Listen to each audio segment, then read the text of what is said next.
What are ethics?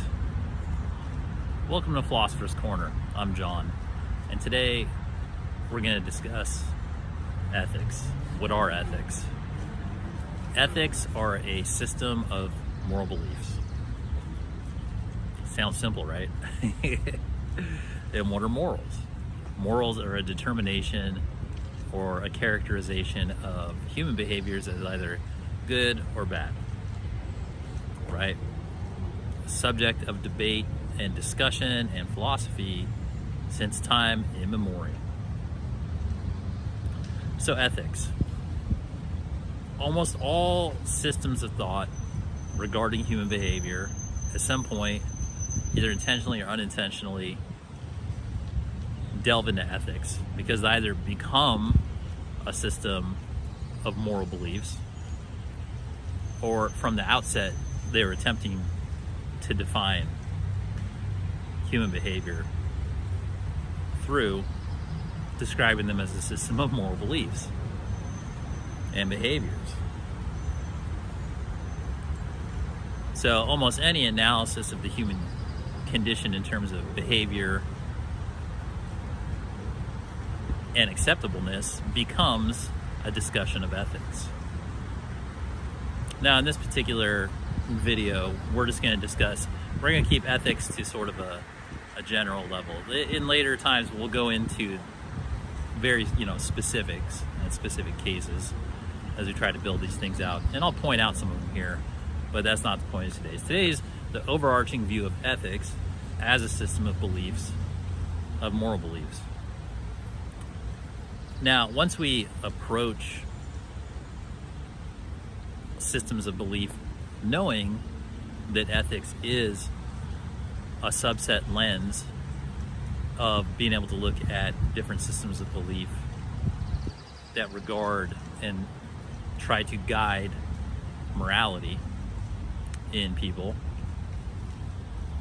we can easily scan across all the different systems of belief and start to see which ones are deliberately engaging in ethics, which ones sort of just organically evolve into ethics.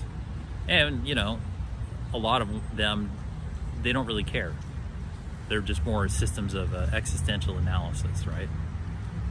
For instance, when we talk about ontology or etymology, right? Like when we're trying to find the source of things, systems of belief that deal with existential analysis, things that are just trying to find out how logical sequencing of reality itself, how wisdom is gleaned, sort of just analysis of the more mechanical aspects of life. Those tend to fall outside the purview of ethics. Those actually start to fall into the realm of just science, because those are repetitive attempts to try to find out, hey, how does life work? How does a sort of Lego block together? But when we start to shift the gaze into different areas of life, it becomes quickly apparent that so many systems are really dealing with systems of morals. Religion is by far the easiest one to see that at play. It doesn't matter whether the religion doesn't really matter. It's an ecumenical attempt combined with other factors, right? So we'll take it at the base level of, it doesn't matter if it's Christianity, Islam, Judaism, Buddhism, fill in the blank, right? It doesn't matter, even like Satanism. It doesn't matter what religion you choose to put under the lens of the philosophical analysis of ethics. You'll very quickly see that if religion is a car, when you look under the hood for the engine of any religion is ethics. And when you look at the religion, whoever the prophet is that is presenting you with ethics, they're essentially, you know, not to be blasphemous, but they're essentially the salesperson for the ethics that they're presenting. They're saying, hey, this is the life I lived, whether it's like, you know, Yeshua, aka Jesus, Siddhartha Gautama, Buddha, Muhammad, L. Ron Hubbard. It's like, it doesn't matter. Whoever the particular prophet is, be they Messiah or not, what they're really saying is, check out my life.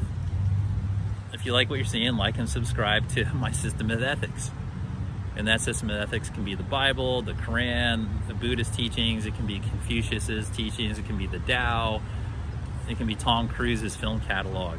It doesn't really matter. Because what they're really saying is, hey, here are guidance for living a moral life, a life that we are saying is a good life. And we're sending up our life as an example to get you interested into how I got there.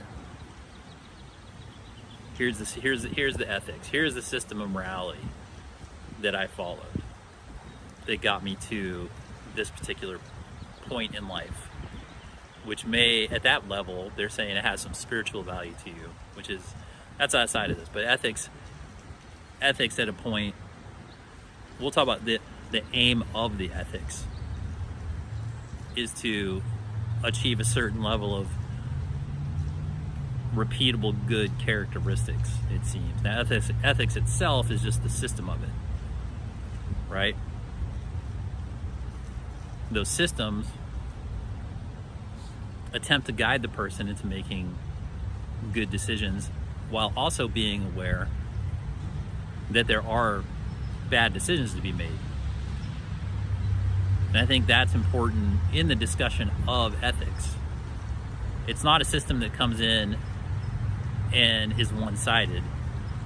It's actually a very, very comprehensive analysis of human behavior, especially from the philosophical level, since we're attempting not to be ideologues in terms of only having one system of belief in mind while we do this sort of analysis.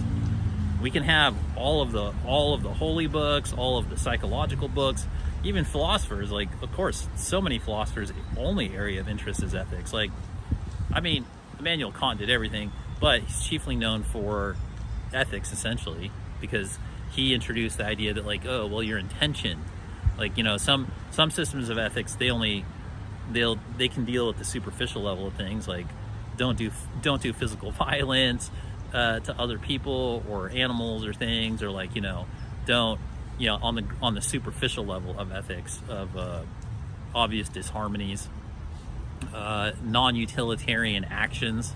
You know, many ethics try to make a scientific attempt to quantify good behavior with theories of group utility versus the individual, and the individual versus the group utility. And, you know, do ethics, are they only applicable to the individual, or are they applicable to the group? Are they to both? Is the relationship between two itself up for analysis?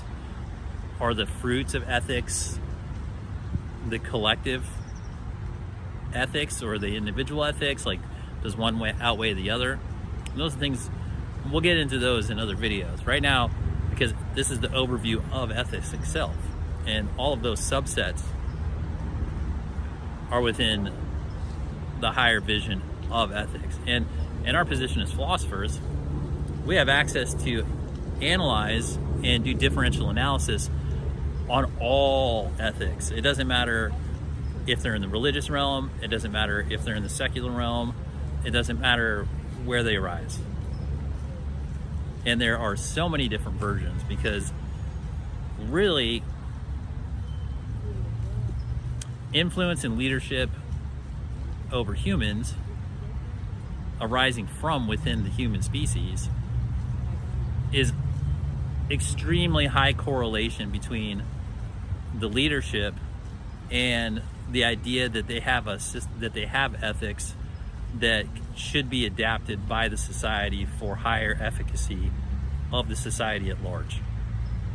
That's generally the idea for leadership in humanity, because that's what resonates in us,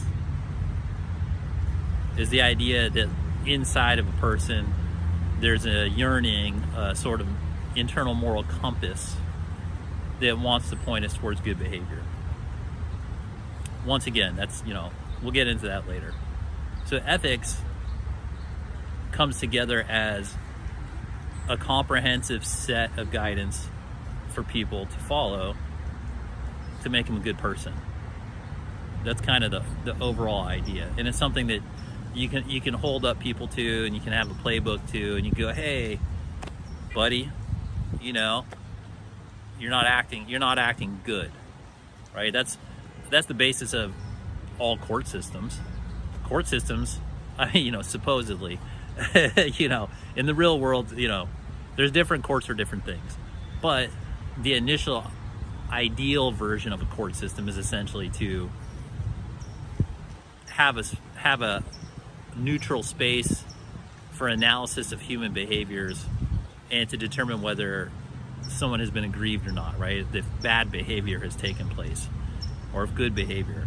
And the overall idea of a court system in general, or a legislative process in general in human society, is to act as the governing arm's version of ethics. To have an unbiased, non-religious, non-individually controlled institution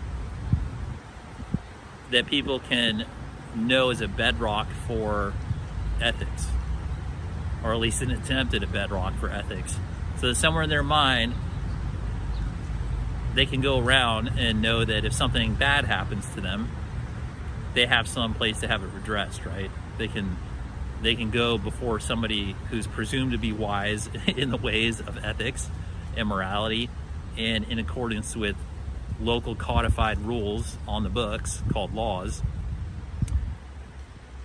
They can have their case weighed on a balancing scale, essentially, of morality, even though, they don't always want to say that, but essentially. And then have it determined one way or the other that, yeah, you're not going crazy, you were wronged, and here's some sort of justice, right? And so ethics, they're exceptionally important as an engine for human cohesiveness. And it's almost always the case that when ethics, whatever institution ethics are in, whether it's the legal system, religious beliefs, ethics within highly powerful institutions, whether they be governments or economic institutions or anywhere across the board. Medical facilities, anything you can think of, any place that has a lot of power, especially public power. Boardrooms at powerful corporations, the SEC at Wall Street, war rooms around the world. Any place that has a disproportionate amount of power, ethics are supremely important to be in mind and in proper functioning order in those institutions. And there's extremely high correlation between ethical failures in powerful nodes of systems of society and the downfalls of those societies. Because presumably societies only exist to serve the moral needs of the society it's in, so that therefore then they can go into the material world with a good conscience and, be all productive and have high GDPs and raise their families and have good communities. But it's all built on the idea that ethics are established. And ethics can vary. Now that doesn't, a lot of people think, well, ethical systems can vary and still be effective, and then they try to say, well, morality is relative and stuff. We'll get into morality in a different discussion. It's a whole different thing. But the ethics, they vary region to region. They vary by those adherents or who it's populated by. But it doesn't mean that the calibration of the ethics is much different or different at all. You can take different routes to summit Everest. And a system of ethics, it does need to elevate people to a certain level, agreed upon level, for it to be considered a system of morality, for it to be ethics. Now, interestingly, I'm talking about in a way where obviously I think there's an innate ascension drive to make a person better. The system of the ethics would be a system that's attempting to encourage positive behavior, good behavior. However, there are ethics like Satanists who they have an inverted sense of good and bad, and they take a much different approach to what ethics means. And that's fun, because as we move forward with these discussions, we'll be able to see that the analysis of ethics is only complete when you can account for varying approaches to good and bad, and how their systems evolve in terms of what they consider moral, right? Because if you can come up with a bunch of morality that is defined by trying to positively evolve people, and then you can also come up with a set of morality, if you want, whose chief aim is to encourage bad behavior, and then you can codify that and call it ethics. And then your ethics, you would have a system that's promoting bad behavior and still call it ethics.